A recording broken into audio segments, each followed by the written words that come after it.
慧眼看天下。全球的观众朋友晚安，我是黄宝慧，欢迎收看《慧眼看天下》。本周的《慧眼看天下》带您与领袖面对面。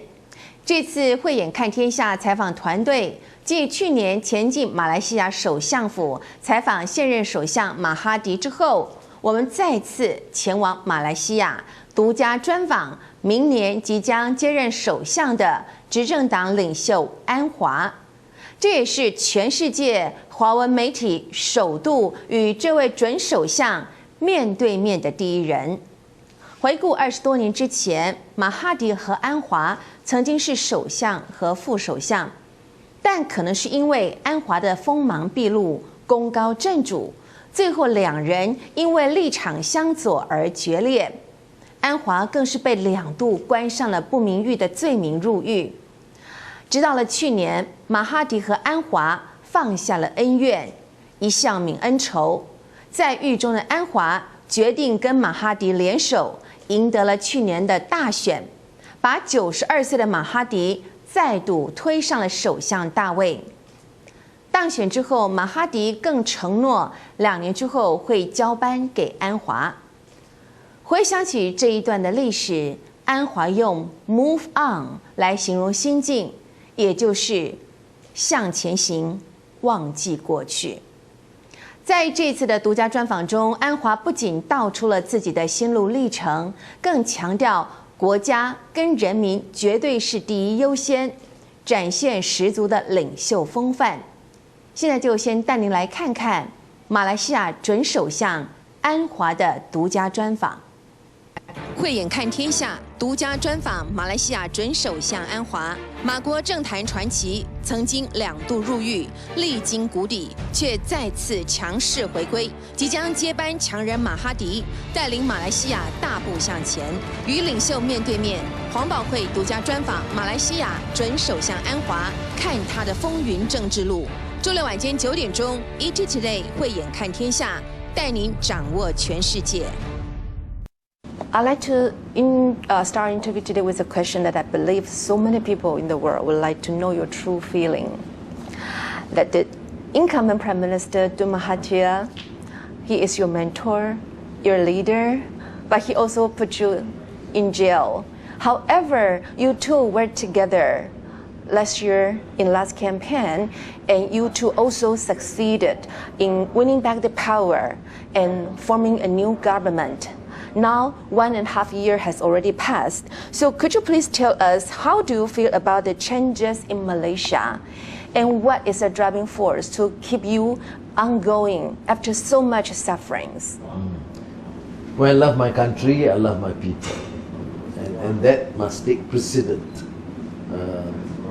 compared to what I personally, my family had to endure. Secondly, Mahathir has done his bit. He was part of the movement and he worked very hard too. At the time I was in prison to effect this change. So we decided therefore to move on, forget the past, however difficult, because the nation must come first. And the country, as you know, at that time was having huge problems, economic problems, endemic corruption, financial scandals, and we need the participation of all to ensure that there is this change. And now 1.5 years have passed. I have now had very good exchanges with Mahathir, almost on a weekly basis informally, and he has tried to navigate on the difficult terrain, waters, because people are so used to the old system. Then now we have to understand that without strong government, institutional reform, we can't progress. So, because Prime Minister Mahathir said that he will hand over his position to you after 2 years, and how do you see the changes so far in Malaysia over the past 1.5 years, and what will be your top priorities when you become Prime Minister? As I said, Mahathir has initiated these reforms. this is the most difficult period. Okay. So in a sense, I said, well, not that bad, because I am probably safe from that, having to engineer change from a very turbulent period.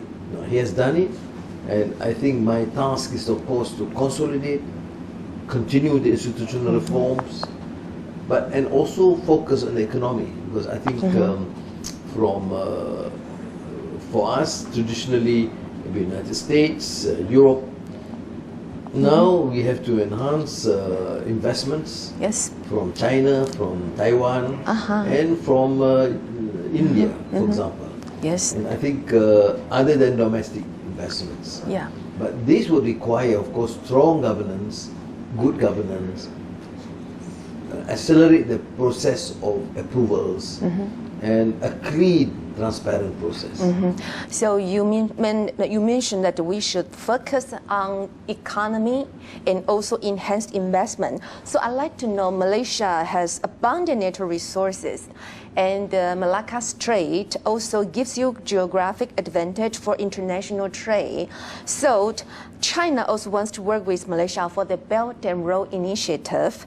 The railroad project, which was suspended for a while, just has been restarted again.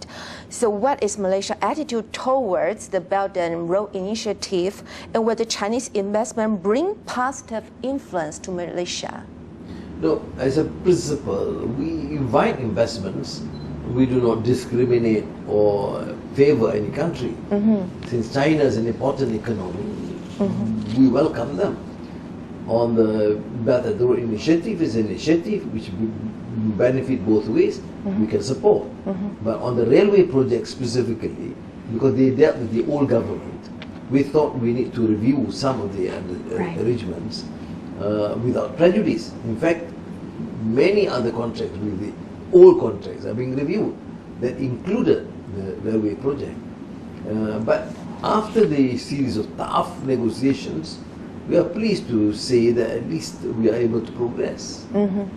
So now we get like 1/3 price cut, so it's a good deal, consider. Well, yes, but of course the alignment also changed. In the past, for example, 42 kilometers into the tunnel. So, and it's too expensive, and the country can't afford. So we change the alignment. You don't go to the too much tunnel. Yes. And therefore we can reduce the cost. Yeah, we know that Malaysia is an important exporter for oil palm in the world. However, this market was weakened by the imbalance in supply and demand in the past years. What is Malaysia's government plan for the oil palm industry, and how to drive growth for the oil palm sector in the future? No, oil palm is, of course, an important industry, but I think for the future, the whole technology must change. I was looking at the possibility of having the fruits shorter, so that the typing is cheaper, using drones that could cut costs and make it more efficient, and not to rely too many workers, foreign workers in that field. And must be alternative plantations must be in place.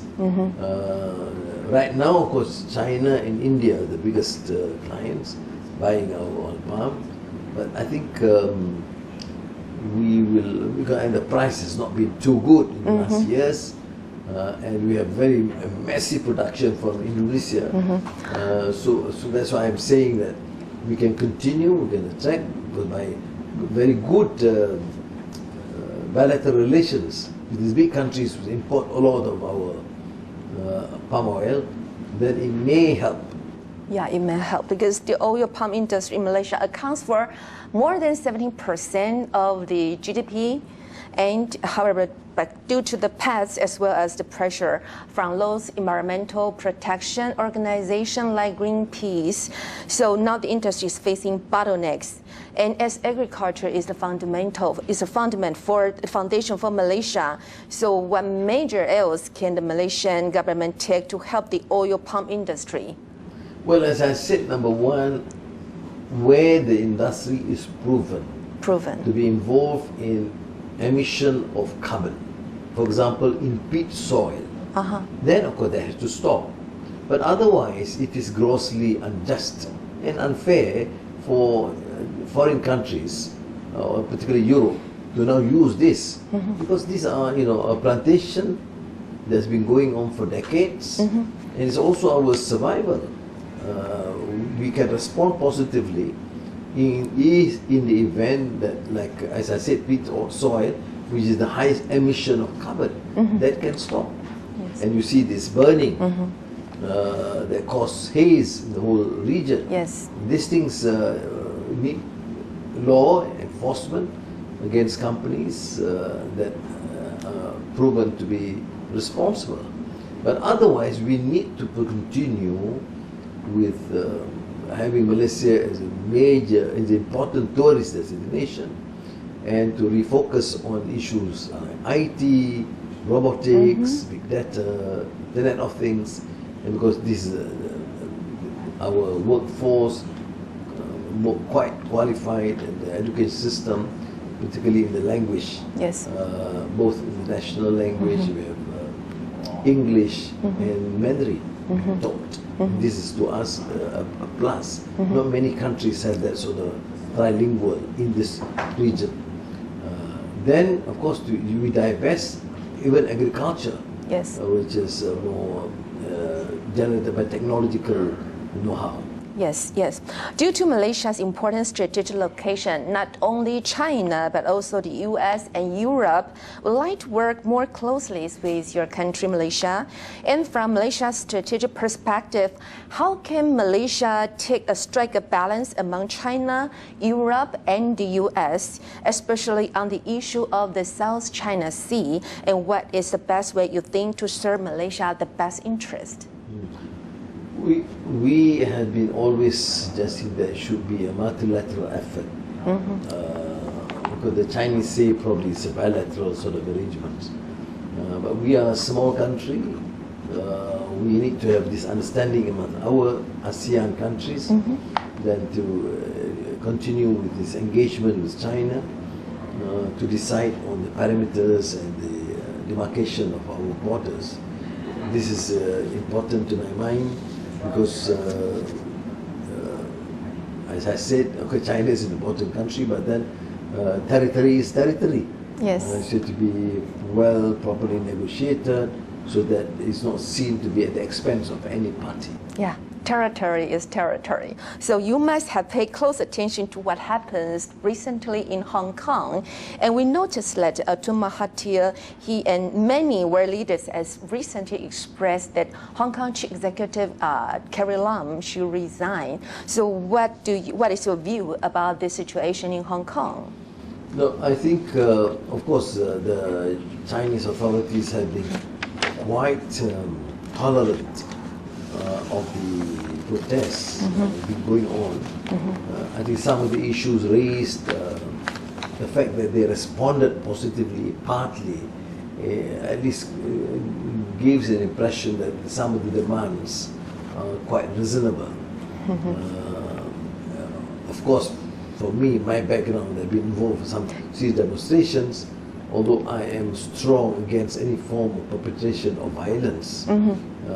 But a legitimate expression must be tolerated, and there must be adequate engagement with the authorities. But finally, it's part of China, and the Chinese authorities have to decide what is best, as long as you do give some considerations to the demands of their own people. Yeah, let's go back to focus on economy. According to Japan's Nomura Research International, due to U.S.-China trade war, Vietnam, Taiwan, Chile, Malaysia, and Argentina will make the greatest profits due to the trade frictions between the two nations.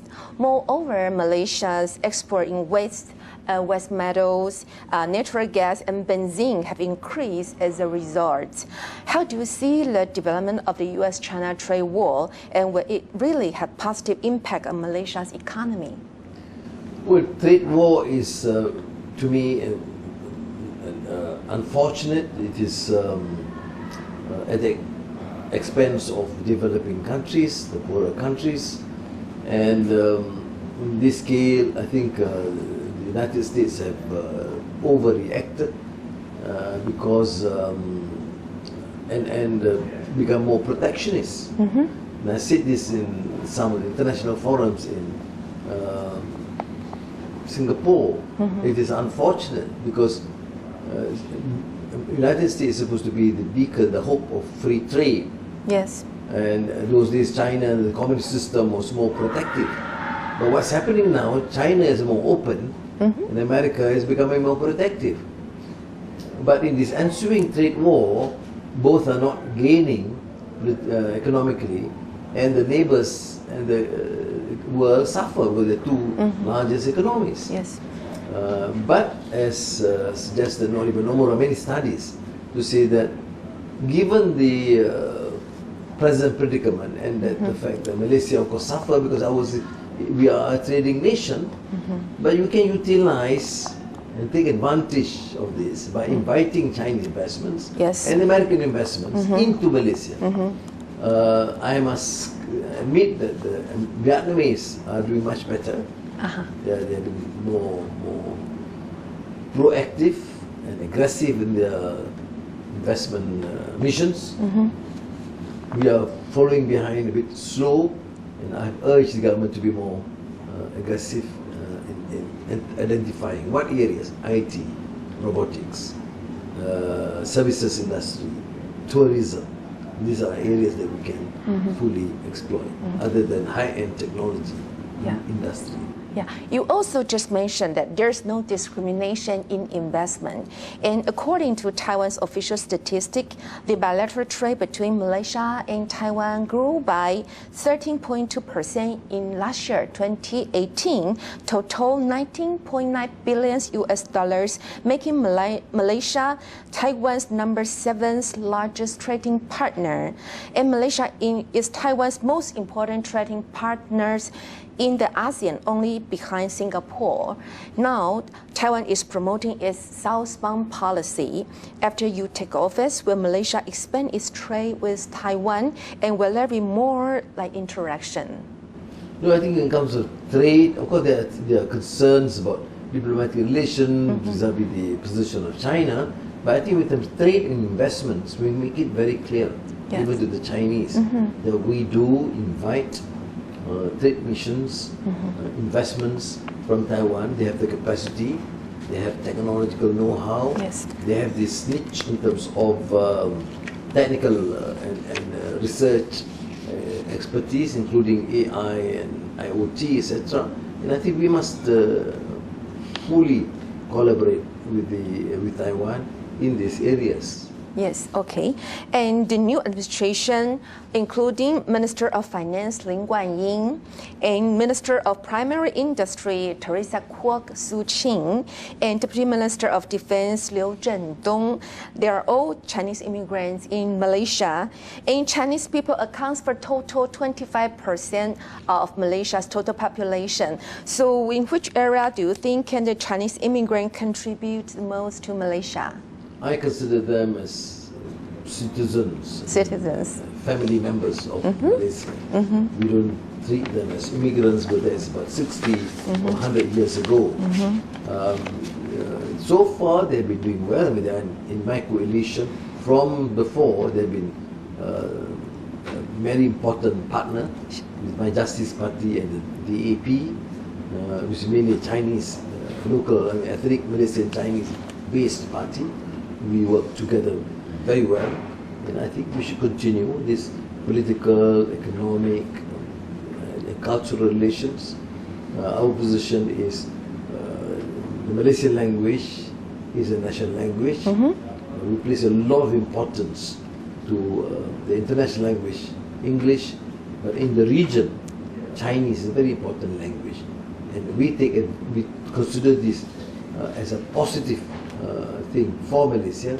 We have students having to acquire the 3 languages mainly. You consider Chinese immigrants, they are Malaysia's citizens. They are part of the family of Malaysia. Now I'd like to ask you some questions about your family life. Your wife, Dr.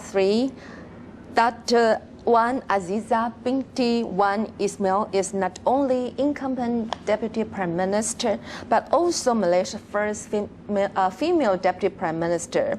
She has always been on your side throughout your political careers. So could you please tell us how you help each other professionally and also in daily lives? Do you discuss everything at home? And how do you play your respective roles?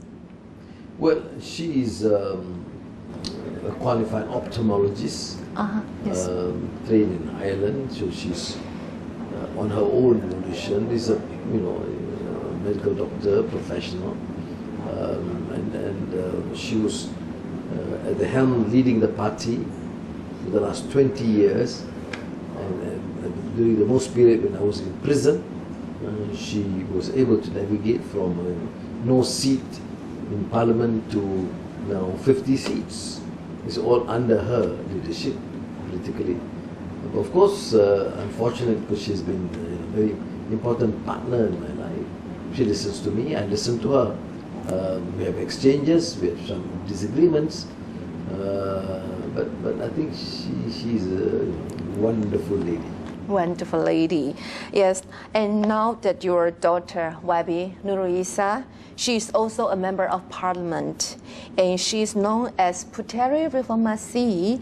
And knowing the hardship you yourself have gone through, and knowing all the hardship that being a politician, would you be worried about your daughter getting into politics? Yeah, of course, we did not encourage, the circumstances was there, because she was a very young girl, then her father went to prison, so she has to be dragged out of the university, took leave, and went all over the world to campaign for the father, then became very involved in the struggle for reform, for good governance, for democracy, against corruption and oppression, and not out of choice. No father wants a daughter to endure so much hardship and to sacrifice a teenage life of movies and movie stars and enjoy culture, but being bogged down by demonstrations and politics for such a long time. Okay, he's over 21 years now, to 20 years before we assume position. But that is also her choice. And she is a tough lady, determined, and I wish her well. That's the best blessing that a father can say for her daughter. And also that now comes my last but not the least question. We can probably say that you have been through the most hardships among all the politicians in Malaysia.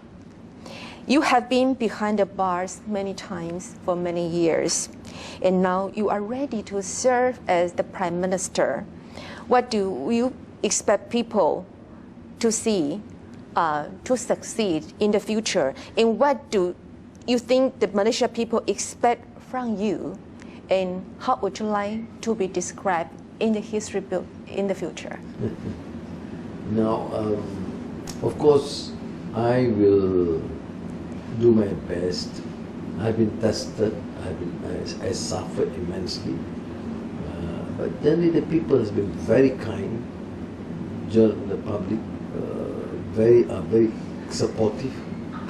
And we won even in 2013 elections, popular votes of 52%.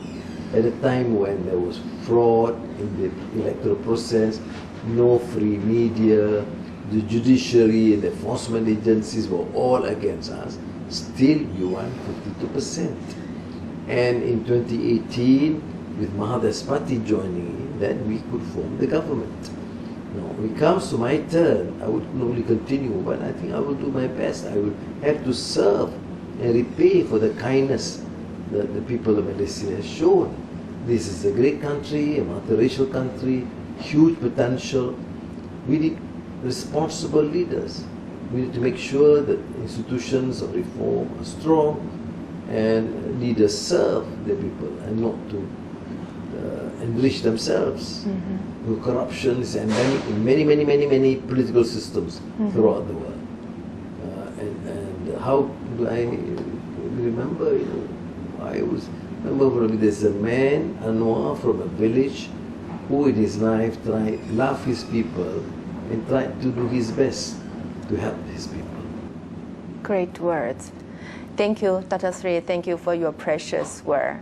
I hope that next year, 2020, I can visit you again, you Putrajaya, your Prime Minister office. Oh, thank you. Thank you. Yes. 相信透过今天的专访，观众朋友们可以更加的了解马来西亚准首相安华这几十年来在政坛上的心路历程，以及未来的施政理念。未来也请您持续的锁定慧眼看天下，我们也会为您邀请到更多的重量级领袖人物和您面对面。我是黄宝慧，我们下周同一时间再会。